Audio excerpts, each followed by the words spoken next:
Hello, Networking 101. You're now ready to take some of these tools to the street and begin networking with people who can help you reach the hiring manager inside your target companies. Networking can be done over the phone, in person, via email, or even over a cup of coffee or lunch. And as we all know today, most networking is happening over Zoom, online. So, the main thing to remember is that, in general, people want to help others. It makes them feel good about themselves. It boosts their self esteem to be considered a connector of people, opportunities, and information. And it makes them feel important. And of course, the bottom line is that these people really are quite important to your career success, just as you may have been very important to the career success of others in the past, and certainly will be again in the future. No matter what, don't ever let up on your networking efforts. About 90% of my clients land great jobs through their networks. It's not worth risking those odds to not be continually networking. It should be the primary focus of everything you do. The quantity and quality of your networking time is directly related to the personal, professional, and financial satisfaction you'll have in your next job. So, just in case you're a little intimidated about this whole networking process, and again, you shouldn't be, let's review for a moment some of the reasons why someone would actually want to talk with you. They might secretly be looking for a job soon themselves, and they can learn from your approach. You never know.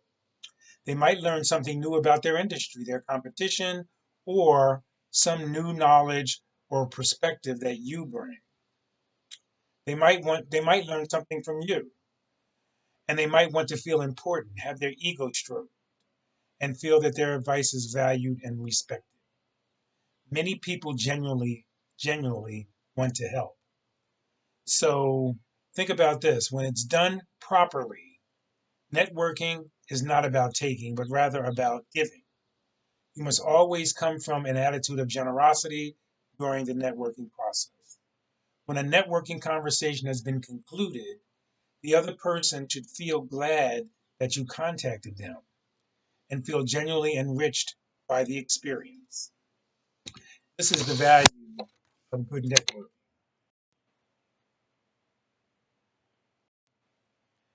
So let's put the pieces together. Networking is a lot simpler and less scary than many people think. You do not need to be a great schmoozer to network effectively. In fact, the best networkers are often great listeners more than great talkers. Here are the basic steps of the networking process that you will use, going forward, and even long after you land your next position. Remember, you should always be networking. Use your contact list to find specific people to reach out to each day. Use the networking agenda below and adapt your own version of the networking script. We'll go over agendas and scripts shortly. Meet people in neutral locations if possible over coffee, lunch, or breakfast. And again, we're doing that now mostly on Zoom. Leverage the notion of 6 degrees of separation. Ask for contacts from your contacts, and you will be able to connect with almost anyone. I know so and so that works at so and so that was with this company, does this thing, does that thing. Reach out by email, phone, or letter. The formula goes: meet, ask, listen, learn, think, thank. Okay? Do it again. Meet, ask, listen, learn, think, thank. Follow up after your meeting and keep the conversation going with a two-way value exchange. Don't love them and leave them. Grow your stay in touch network. So, it should be the primary focus of everything you do. The quantity and quality of the networking time is directly related to the personal and professional satisfaction you'll have in your next job. So, again, these are good basic tips for networking. Keep these in mind as you go forward. Okay, we were talking a little bit about the networking agenda. So, here's a basic agenda outline to follow.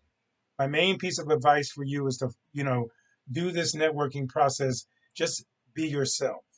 Okay. Don't try to too hard during these networking meetings. Relax and follow the agenda as closely as you can. So you can begin by asking, is this a good time? If it isn't, identify a different time to call the person back. Once you get the conversation going and move it forward, this is the structure. So first thing you want to do is build rapport. Small talk, some familiarity that you might have in common with this person. You know somebody that went to this school. You live in a certain neighborhood. You've done these things in the past. Simple rapport. Where have you been? So the positioning statement comes in here. Kind of what you've been doing currently while you're looking for another job. All this is part of the positioning statement. What happened? Use the departure statement. I'm currently looking because of such and such a thing. I got laid off, downsized. I left the company because. Okay. Ask for help. Would you be willing to help me? Simple enough. Simple question. So at this point, you should decompress, take the pressure off, and just reassure them that you're not asking for a job. Ask again for help, expanding contact network, guidance, advice, feedback. What can you tell me about this particular industry? Are you in this particular industry? You know somebody that is. What do they say it's like? So again, at this point, you want to thank them, set a time to get back to them, and that's basically your common everyday agenda for a networking event. Now, in another video, we'll cover scripts, but that is networking for the 21st century, 2021. We'll be back and see you again shortly. Gary Hines, the Gary Hines Consulting.